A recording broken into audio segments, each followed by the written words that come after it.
नमस्ते बच्चों। आज की हिंदी की कक्षा में आप सबका स्वागत है। आज हम जानेंगे कक्षा 2 के पाठ नाव चली के बारे में। ये नाव कहाँ चली, कैसे चली, ये सब हम जानेंगे। बच्चों, आप सब आने जाने के लिए कुछ साधनों का प्रयोग करते हैं। जब आप स्कूल जाते हैं तो कुछ बच्चे पैदल जाते हैं, कुछ साइकिल से जाते हैं, कुछ मम्मी पापा के साथ मोटरसाइकिल पे जाते हैं, तो या फिर आप नानी के घर जाते हैं तो किसी न किसी साधन से जाते हैं। तो इस तरह से हम यातायात के साधनों का प्रयोग करते हैं।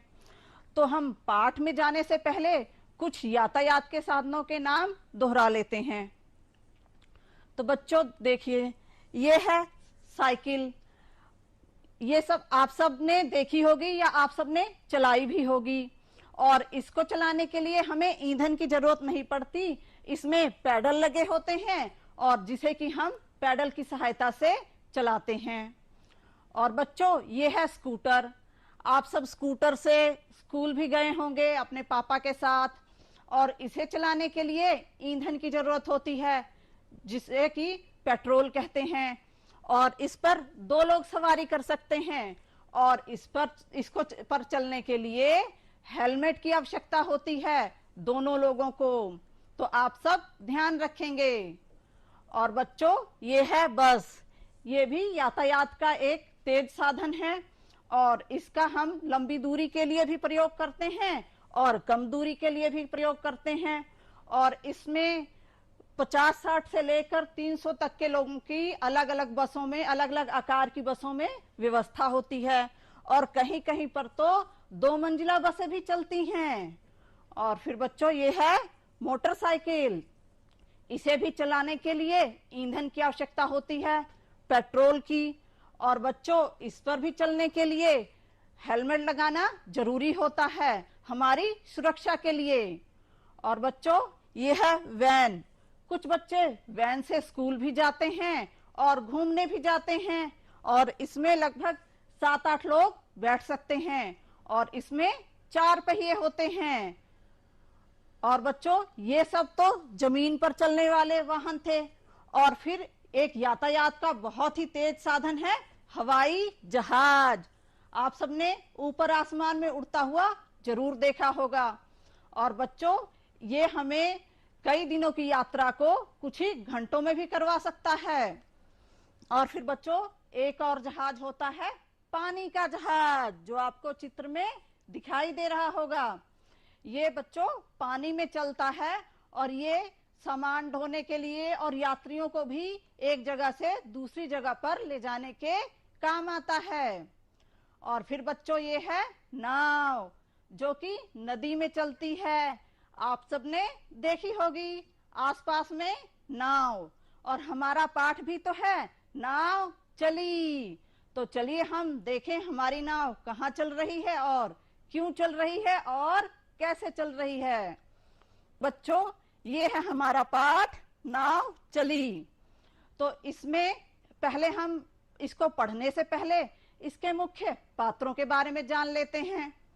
तो बच्चों, हमारी कहानी में नाव चली में पात्र हैं गुबरैला, और है चींटी, और है मेढक, और है चूजा, और है चूहा। तो बच्चों, ये 5 पक्के दोस्त होते हैं। जैसे आपके दोस्त होंगे, उसी तरह ये सब आपस में दोस्त होते हैं। तो एक दिन ये सब जंगल में बात कर रहे होते हैं। तो चूजा कहता है, चलो दोस्तों, क्यों ना हम सब चलें दुनिया देखने, दुनिया घूमें। तो चींटी कहती है, हाँ हाँ, दुनिया बहुत बड़ी है, और हम सब नई नई चीजें देखेंगे, और चलो हम सब दुनिया घूमने चलते हैं। तो इस तरह से सभी दोस्तों में जंगल घूमने की, दुनिया देखने की सहमति बन जाती है, और फिर ये सभी घूमने निकल पड़ते हैं। तो रास्ते में चूहा कहता है कि जंगल कितना सुंदर है और कितना मजा आ रहा है। तो फिर बच्चों, ये सब चलते चलते एक झील के पास पहुंच जाते हैं। तो वहां पर क्योंकि चूहे को, चींटी को और गुबरैले को तैरना नहीं आता है, तो ये सब कहते हैं अब हम आगे कैसे जाएंगे, क्योंकि हमें तो तैरना नहीं आता। तो मेढक कहता है टर टर, तुम्हें तैरना नहीं आता तो मैं क्या करूं, तुम अपने अपने घर वापस चले जाओ। और वो ऐसा कहकर उसमें झील में छलांग लगा देता है और पार करके चला जाता है। लेकिन जो बाकी के 4 दोस्त होते हैं वो कहते हैं कि हम हार नहीं मानेंगे, हम भी घूमने जाएंगे। तो वे चारों मिलकर एक तरकीब सोचते हैं। तो क्या तरकीब लगाते हैं कि सबसे पहले चींटी जाती है, वो एक सरकंडा ले आती है, गुबरैला धागा लेकर आता है और चूहा अखरोट का छिलका लेके आता है और चूजा वो पत्ता लेकर आता है। तब ये लोग अखरोट के छिलके में सरकंडे को लगाते हैं और फिर उसे धागे से बांधते हैं, फिर उसमें पत्ते को लगाते हैं और उसे भी धागे से बांध देते हैं पाल की तरह, जो कि नाव को दिशा देने के काम आता है। फिर ये सब मिलकर उसमें बैठ जाते हैं और खुशी खुशी झील को पार करने के लिए चल देते हैं, गाते हुए नाव चली भाई नाव चली, हिलती डुलती नाव चली। तो ये सभी दोस्त इस तरह से झील को पार कर लेते हैं। फिर वहां पहुंचकर इन्हें मेढक मिलता है। तो ये कहते हैं मित्र, दोस्तों में स्वार्थ की भावना नहीं होनी चाहिए, और प्रिय मेढक, यदि हम मिलजुल कर काम करें तो हम कोई भी काम कर सकते हैं। तो मेढक भी शर्मिंदा होता है और कहता है कि हाँ दोस्तों, अब मैं ऐसा कभी कुछ भी नहीं करूंगा और मिलजुल कर रहूंगा। तो बच्चों, आप सब भी अपने दोस्तों के साथ मिलकर रहें और मिलकर काम करें, तो आपके सारे काम बहुत अच्छे होंगे। तो बच्चों, इस पाठ में कुछ शब्द आए हैं जो मेरी कक्षा में बच्चों को कठिन लगते थे, तो उनको मैंने यहाँ पर लिखा है कठिन शब्द, और फिर हमने उनको और अच्छे से समझने के लिए उन शब्दों को वाक्यों में प्रयोग किया है। तो आइए हम जानते हैं। जैसे सबसे पहले है दुनिया। तो बच्चों, दुनिया शब्द से हमें इसके बारे में बहुत ज्यादा नहीं पता लगता, लेकिन हम जब इसे वाक्य में प्रयोग करते हैं तो हम उसके अर्थ को और अच्छे से समझ लेते हैं कि हम दुनिया के बारे में क्या कहना चाहते हैं। तो बच्चों, दुनिया, मैंने वाक्य बनाया है दुनिया बहुत बड़ी है, इस शब्द को मैंने इसमें प्रयोग किया है। तो इसी तरह से आप कोई दूसरा वाक्य भी बना सकते हैं कि जैसे दुनिया बहुत अच्छी है, दुनिया बहुत खूबसूरत है। किनारे, दोनों मित्र घूमते हुए नदी के किनारे पहुंचे। और फिर झील, झील गहरी है। तुम्हें क्या चाहिए? तैरना, मुझे तैरना नहीं आता। और जिसे आता है वो ये भी लिख सकता है कि मुझे तैरना आता है। तरकीब, उन्होंने एक तरकीब सोची। पत्ता नुकीला था। अखरोट, मुझे अखरोट अच्छा लगता है। तो बच्चों, इस तरह से आप भी वाक्य बना सकते हैं।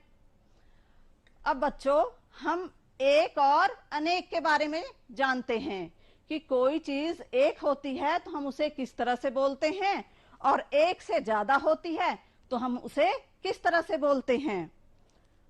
सूरज एक, चंदा एक, एक एक एक एक, तारे भय अनेक, एक चिड़िया एक एक एक, अनेक चिड़िया, एक तितली एक एक एक, अनेक तितलियां, एक मछली एक एक एक अनेक मछलियां। तो बच्चों, जब एक चिड़िया तो हमने उसे चिड़िया कहा, और ज्यादा हो गई तो चिड़िया। एक तितली अनेक तितलियां, एक मछली अनेक मछलियां। तो इन्हें हम कैसे लिखेंगे ये भी जान लेते हैं। तो बच्चों देखो, म छ और ला पे बड़ी की मात्रा है ली, मछली। तो हम जब इसको अनेक ज्यादा होंगी एक से, तो जो बड़ी ई की मात्रा है ये पीछे लगी है, ये यहाँ आकर छोटी ई की में बदल जाएगी, और या पे आकर डंडा और चंद्र बिंदु हो जाएगा। मछली मछलियां, लड़की लड़कियां, तितली तितलियां। देखा ना आपने कि बड़ी की मात्रा छोटी में बदल रही है। बिल्ली बिल्लियां। लेकिन यहां देखिए आधा ल है, तो जब मात्रा हम बदलेंगे, छोटी की करेंगे, तो वो आधे अक्षर से पहले आएगी। बिल्ली बिल्लियां, मुर्गी मुर्गियां, मधुमक्खी मधुमक्खियां। तो आप सब जब एक से अनेक लिखेंगे तो इन सब का ध्यान रखेंगे, तो आपसे कोई गलती नहीं होगी। और बच्चों, इसमें कुछ प्रश्न हैं, तो हम उनके उत्तर भी सोच लेते हैं। सारे मित्रों ने क्या सोचा? सोचो सोचो। हाँ, सारे मित्रों ने दुनिया घूमने का सोचा। मेढक ने क्या किया? मेढक अपने दोस्तों को छोड़कर भाग गया। चूहे, चींटी, चूजे और गुबरैले ने झील कैसे पार की? इन सब ने मिलकर नाव बनाई और झील पार कर ली। नाव बनाने के लिए क्या क्या लेकर आए? चूहा अखरोट का छिलका लाया। चूहा क्या लाया? अखरोट का छिलका। और चूजा क्या लाया? सोचो सोचो। चूजा पत्ता लेकर आया। और चींटी, चींटी क्या लाई थी? चींटी सरकंडा लाई थी। चींटी क्या लाई थी? सरकंडा, एक डंडी जैसा होता है। और गुबरैला, गुबरैला क्या लाया था? धागा, जिससे कि उन सबको बांधा गया था। तो गुबरैला धागा लेकर आया। अब नीचे लिखे शब्दों के विलोम उल्टे अर्थ वाले शब्द लिखो। जो ये शब्द हैं, इनका हमें उल्टे अर्थ जो बताते हैं वो शब्द लिखने हैं। जैसे दूर, दूर का उल्टा पास। बुरा अच्छा। आगे पीछे। हंसना रोना। तो आप सब समझ गए ना? तो बच्चों, ये कुछ शब्द हैं जिनको कि हमें पूरा करना है। जैसे पहले देखिए घुमक्कड़, तो यहाँ आधा का आना था जो खाली था, और फिर हमने उसे आधा का लगाकर पूरा किया है।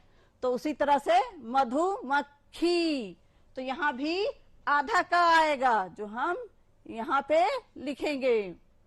ढक्कन, तो यहाँ आधा का, ढक्कन। गफ्फार, यहाँ देखिए बच्चों आधा फ दिया गया है, तो इन शब्दों में हमें आधा फ भर के उसे पढ़ना है और बोलना है। गफ्फार। गिरफ्तार, रफ्तार। गफ्फार, गिरफ्तार, रफ्तार। तो बच्चों, ये आधा च, हमें आधा च भरना है इन शब्दों में। तो आधा च भरने के बाद इनका उच्चारण कैसे होगा? मच्छर, खच्चर, बच्चा। तो बच्चों, ये आपको समझ में आ गए होंगे। अब यहाँ पर सही शब्द छांटकर लिखना है। जैसे सबने मिलकर नाव बनाई, तो यहाँ खाली जगह थी, यहाँ हमने भरा है नाव।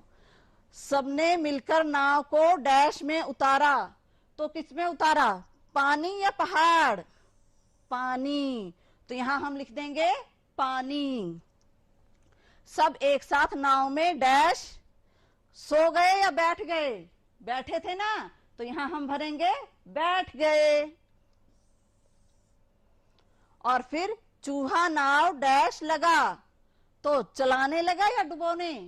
हाँ बिल्कुल सही, चलाने लगा। तो चूहा नाव चलाने लगा।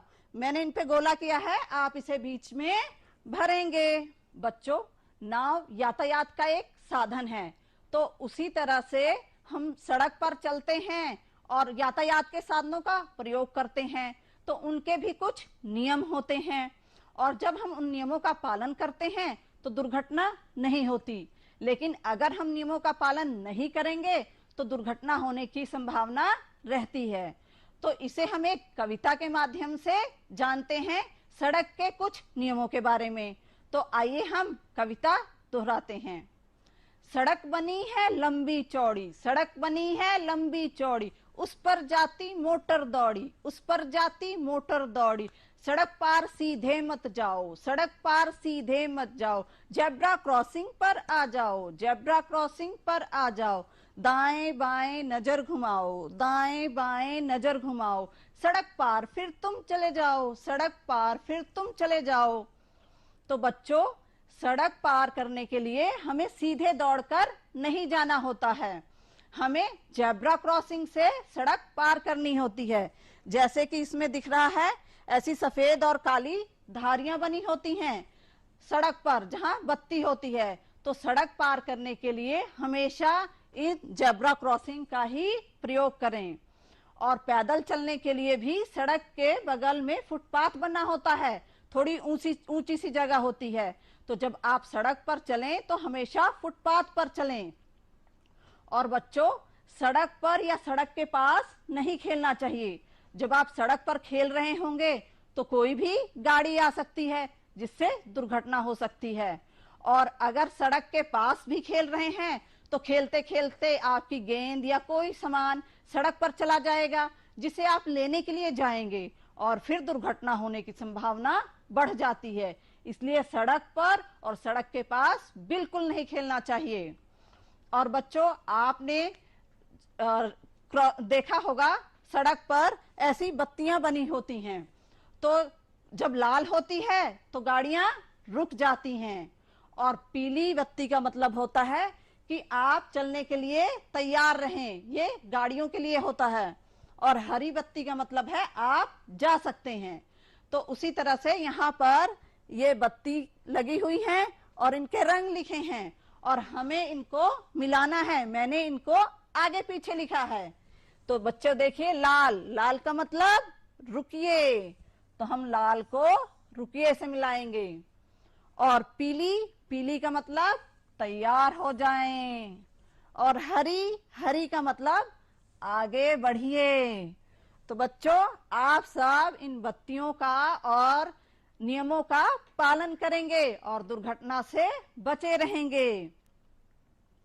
अब बच्चों, हम एक गतिविधि करेंगे, क्योंकि हमारा पाठ है नाव, तो हम चलाएंगे एक नाव, लेकिन उससे पहले हम बनाएंगे।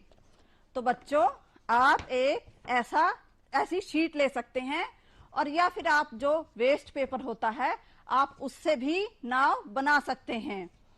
आप कॉपी और किताब नहीं फाड़ेंगे, तो हमेशा वेस्ट पेपर से या कोई ऐसी शीट लेकर ही नाव बनाएंगे। तो बच्चों, ये हमारी शीट है, इसको हम बीच से मोड़ेंगे इस तरह से, और फिर जब ये दो भागों में बट गया तो इसको हम एक और बार इसको यहां से ऐसे मोड़ लेंगे। तो बच्चों, हमें यहां से ये बीच की रेखा मिल गई है। अब हम इसको यहां से ऐसे मोड़ते हुए यहां से इसको ऐसे मोड़ेंगे। ये हमने इसको मोड़ लिया ऐसे, और इस लाइन से मिला के, और इसी तरह से हम दूसरे तरफ को भी ऐसे ही मिलाएंगे।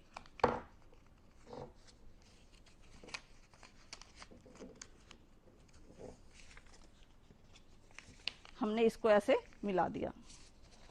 अब बच्चों ये आप देखिए, ये बीच के ये दो हिस्से हैं, इसको जहां से हमने ये मोड़ रखा है यहां से इसको हम इसको भी मोड़ देंगे ऐसे, और फिर हम इसको यहां से दूसरी तरफ वाला भी, ये एक तरफ का हमने मोड़ा है ये, और अब हम दूसरी तरफ का भी मोड़ देंगे ऐसे। अब हम इसे बच्चों ऐसे बीच से ऐसे टोपी की तरह, देखो ये खुल रहा है, हम इसको ऐसे खोल देंगे, ये जो हैं इनको अच्छे से ऐसे अंदर कर देंगे, ये जो कोने निकले हुए हैं इनको अच्छे से ऐसे अंदर कर देंगे, और फिर हम इसको ऐसे मोड़ देंगे। ये देखो बच्चों ये ऐसे बन जाएगा, और ये ऐसे बीच से ऐसे खुल रहा है। अब यहाँ बीच से हम इसको फिर से मोड़ देंगे,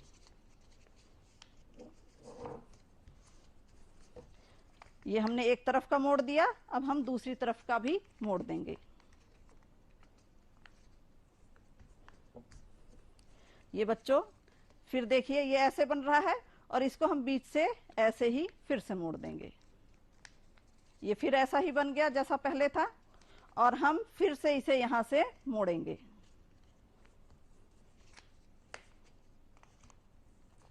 ये इस तरह से ये बन गया बच्चों, देखो तिकोना। अब इसको हम यहाँ बीच से, ये देखो ये दो हमें इसके कान मिल रहे हैं, यहां से ऐसे खोल देंगे, और ये बन गई हमारी नाव, और इसे हम पानी में चलाएंगे। ये देखो, तो बच्चों ये हमारी नाव चली। तो इस तरह से आप भी नाव बनाइए और पानी में चलाइए। तो अब हम बच्चों अब हम जानते हैं श, श और स के बारे में। इन शब्दों को, इन वर्णों को पढ़ने में कुछ बच्चों को दिक्कत आती है, और कई बार लिखने में वो भूल कर बैठते हैं, किसी श की जगह स लिख देते हैं और स की जगह श लिख देते हैं। तो बच्चों उच्चारण के स्थान के आधार पर कुछ इन वर्णों का स्थान होता है। जैसे कि आप अपने होठों को बिना मिलाए हुए म बोलिए, म, तो होठों को बिना मिलाए म बोलने की कोशिश करो, दिक्कत हो रही है ना। और उसी तरह से त हम बोलते हैं तो हमारी जीभ हमारे दांतों तक आती है, और अब दांतों पे बिना लगे त बोलिए, दिक्कत हो रही है ना। तो उसी तरह से इन श, श और स का भी स्थान होता है हमारे बोलने के अनुसार। तो श जो है ये तालवे से बोला जाता है, श मूर्धन्य, स दंत्य। तो बच्चों इसको समझने के लिए हम अपने हाथ का ही सहारा लेते हैं। जैसे हमारा मुंह है, ऊपर आप मुंह में जीभ फेर के देखिए, उसी तरह से देखिए ये सबसे पहले हम इन्हें अपने दांत मान लेते हैं, ये आगे क्यों। फिर उसके बाद ये देखिए, ये जो पहली लाइन है हमारे हाथों में, इसे हम तालवे मान लेते हैं। आपने जीभ में दांतों के पीछे जीभ को लगाइए मुंह में, तो वो थोड़ा सा ऊंचा स्थान, वो तालवे। और ये जो तीसरी लाइन है हमारे हाथों में, ये उससे भी पीछे का स्थान मूर्धन्य। तो हम बोलते हैं, देखिए पहले दंते वाला, स दांत में स, तो दंते, यहां से जो जीभ लगती है हमारी आगे दांतों पे, स, और फिर उससे पीछे तालवे श, और सबसे पीछे श। तो इस तरह से इनका उच्चारण होता है। आप इनका ध्यान रखेंगे तो आप बोलने में गलती नहीं करेंगे और इनको पहचान भी पाएंगे। तो सबसे पहले श का उच्चारण करते हैं हम। ये श, शीशा, शुभ, शरीफा। अब ये दूसरा सा मूर्धन्य वाला, श, वर्ष, हर्ष, वर्षा। तो आप बोल के देखिए, आपको अंतर समझ में आएगा। और फिर स, सड़क, सरसों, सरल। तो इस तरह से बच्चों हम इनका ध्यान रखेंगे तो इनके अंतर को पहचान पाएंगे। और कुछ और भी शब्द हैं जिनमें ये स और श एक या दो बार प्रयोग हो गए हैं। जैसे संतोष, तो हमने जब स बोला तो कैसे आवाज आई, और आखिरी में श बोला तो कैसे आवाज आई, संतोष, संतुष्ट, शासन, विशेष संशोधन।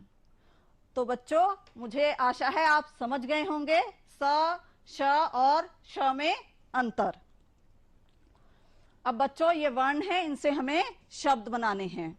जैसे क से आप सबने कबूतर पढ़ रखा है, तो इनसे और भी बनते हैं, कमल, किताब, किसान, बहुत सारे बनते हैं। मैंने यहाँ कुछ लिखे हैं और आप अपनी मर्जी से अपनी कॉपी में लिख सकते हैं।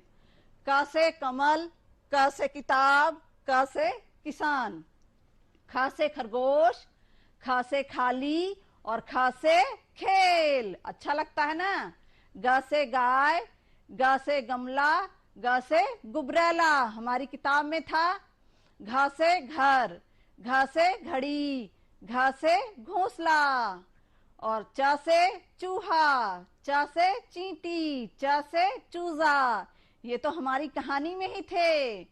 छ से छाता, छ से छड़ी, छ से छिपकली, ज से जग, ज से जहाज, ज से जवान, झ से झील, झील थी ना। झ से झूठ, झ से झोपड़ी। तो इस तरह से आप खेल भी खेल सकते हैं एक दूसरे के साथ, वर्णों के अलग अलग शब्द बनाकर। तो बच्चों, इन्हें आपको पहचानना है और इनके नाम लिखने हैं। इनको तो आप पहचानते हैं, हमारी कहानी में थी चींटी, चूहा, मेढक, चूजा और नाव। तो इन सब के नाम आप लिखेंगे अपनी कार्य पुस्तिका में। अब बच्चों, क्या आपने कभी कोई काम मिलजुल कर किया है? और किया है तो अपनी कॉपी में लिखिए। हम सब लोग बहुत से काम मिलजुल कर करते हैं।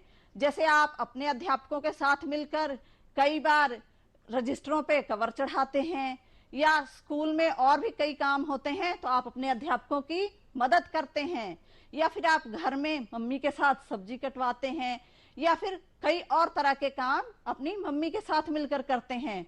तो बच्चों, आप इस तरह के जो भी काम करते हैं, आप अपनी पसंद का कोई भी काम अपनी कॉपी में लिख सकते हैं। और बच्चों, इनके हमें वाक्य बनाने हैं। जोर जोर, मेढक जोर जोर से हंसने लगा। तो धीरे धीरे, नाव धीरे धीरे चल रही थी। गिरते गिरते, मैं गिरते गिरते बचा। तो आप भी बना सकते हैं। अब यहाँ मात्राओं से दो दो शब्द बनाने हैं। छोटे ऊ की मात्रा बहुत, दुकान, और बड़े ऊ की मात्रा से फूल, भूल, आलू। ए की रेल, मेल, शेर। ऐसे रैन, मैल, पैसा, कैसा। तो इस तरह के शब्द आप बना सकते हैं। बच्चों, हमने इस कहानी से सीखा कि मिलजुल कर कार्य करने से कुछ भी असंभव नहीं है, हम कुछ भी कर सकते हैं। जैसे कि चींटियां मिलकर कितना बड़ा काम करती हैं। मधुमक्खियों को देखा होगा, वो मिलजुल कर छत्ता बनाती हैं और कितना शहद इकट्ठा करती हैं। तो इसी तरह हम मिलजुल कर काम करेंगे तो बहुत से काम आसानी से और अच्छे कर सकते हैं। और बच्चों, दोस्तों में स्वार्थ की भावना नहीं होनी चाहिए। अगर हमारा कोई दोस्त है, मुसीबत में है, तो हमें उसे नहीं छोड़ना है और उसका साथ देना है। और बच्चों, आज की कक्षा में साथ देने के लिए आप सबका धन्यवाद।